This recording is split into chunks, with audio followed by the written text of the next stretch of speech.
Let's hit our Trader Blitz. 5 trades on 5 stocks making news today. First up, Starbucks on the move after reporting earnings and same-store sales that beat expectations, raised its guidance. Also, Jim owns it. Yeah, and so it's off a little bit, but it was off quite a bit more at the open, kind of rallying back here. Look, the stock has gotten a little bit pricey, so I would not be surprised to see it consolidate for a little bit here. Give it a few weeks, and if it's still at the same price, it's a good entry point.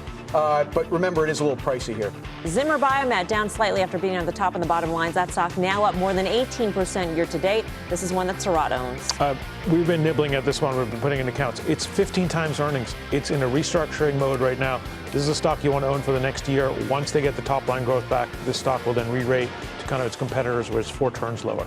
American Airlines shares recovering earlier losses after revenue missed analyst estimates. The airline cut full-year earnings guidance.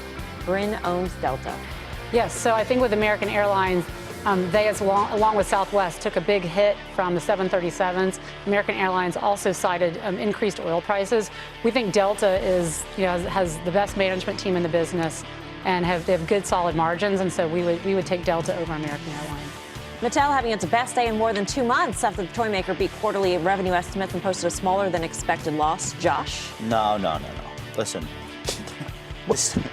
Let me tell you a question. Do you know that this stock is trading where it was in 1995? This is a business in secular decline. They have good months, good years, bad years. But overall, this stock is literally trading where it was when I was in high school. I had 2 earrings, Mel, one in each ear, and they were silver hoops. When this stock was at 13, like large hoops or small? Literally, this is a huge waste of time. Take a look at how kids are spending their free time these days. They're not playing with action figures. It's not going to be a business that comes back unless the company miraculously figures out a way to pivot to digital and goes and competes head-to-head with Apple for your kids' attention. And since that is not going to happen, I understand that there will be rallies when people get too pessimistic, and then there'll be sell-offs when people get too optimistic, on and on and on. The price goes nowhere. The business goes nowhere. I do not want to invest in things that are from the 1980s. I feel like Joe grimaced when you said 2 earrings and they were hoops. I literally had 2. I had 1 in each ear. Were they like little huggies? That's how I was rolling. rolling. Hoops, like 1-inch hoops? Like no, gigantic. Gigantic. They were like Johnny Depp-sized, ridiculous. Nice. But listen, this is the same price. Right. We were listening to Counting Crows. How different could 2 individuals be? We grew up miles away from each other. You definitely had a pierced ear, but you had a diamond. I was an altar boy. I went to Chaminade.